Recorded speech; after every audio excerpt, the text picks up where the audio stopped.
You open a Maps app before walking 3 blocks to a coffee shop you visited 100 times. Your phone tells you where to turn.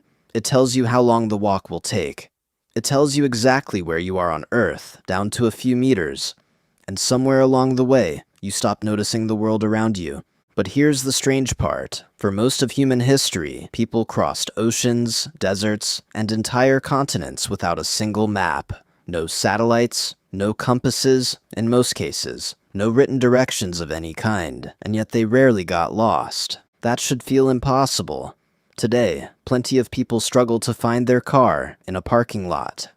So how did ancient humans cross thousands of miles of open ocean, or walk for weeks through featureless desert and still know exactly where they were? The answer isn't that they were smarter than us. It's that they were using a part of the brain most of us have quietly switched off. Let's start with the ocean because it's the most extreme example. Long before compasses existed, Polynesian navigators sailed across the Pacific in open canoes, crossing thousands of miles of water with no land in sight for weeks at a time. They found tiny islands, some less than a mile wide, scattered across an ocean bigger than every continent on Earth combined. Modern sailors, using satellite positioning, still find this astonishing. So how did they do it? They read the ocean like a language. Wave patterns behave differently depending on which island they've bounced off of. So a trained navigator could feel the shape of land they couldn't see, just from the rhythm of the swell beneath the canoe. They tracked the rising and setting points of stars across the horizon, memorizing entire star paths the way you might memorize a phone number. They watched the flight patterns of birds that fly out to sea in the morning and return to land at night, using them as living compasses. They noticed the color of the water, the shape of clouds sitting above an island long before the island itself appeared. This wasn't guesswork. It was a complete navigational system, passed down orally from master to apprentice over years of training, refined across dozens of generations.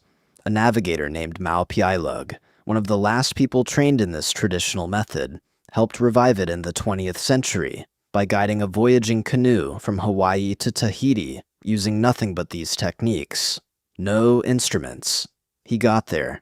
But rehook. The ocean isn't even the hardest environment to navigate. The desert is. In open desert, there are no waves, no reliable star reflections, and often no landmarks for miles.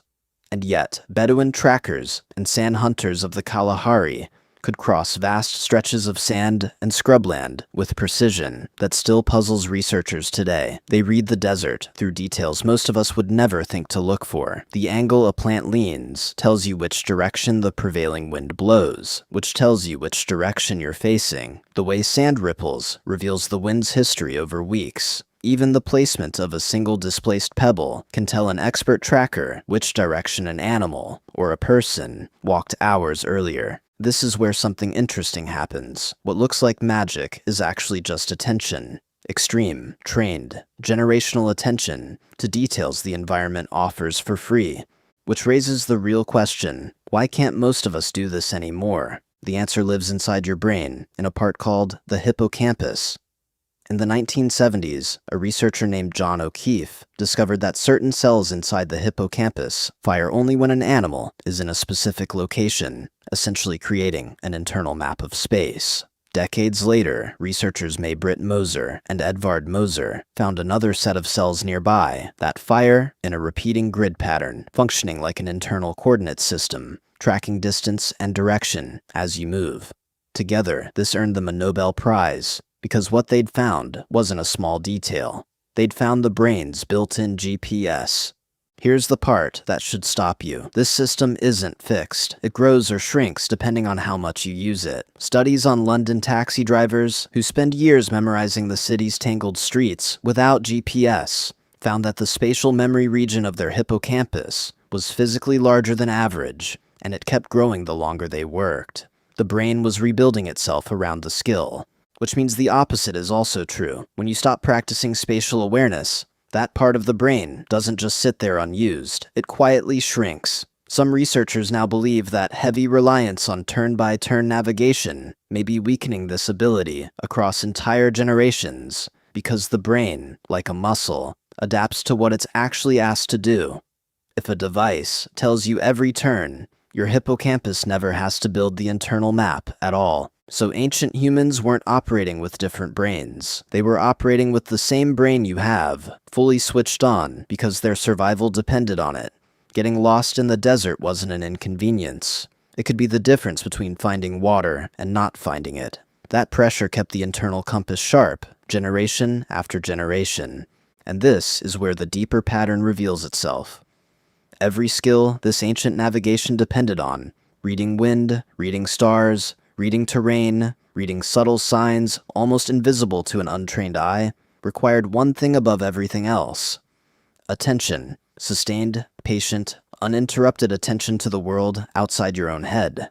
That's the real hidden system here, not a lost technology, a lost habit of mind.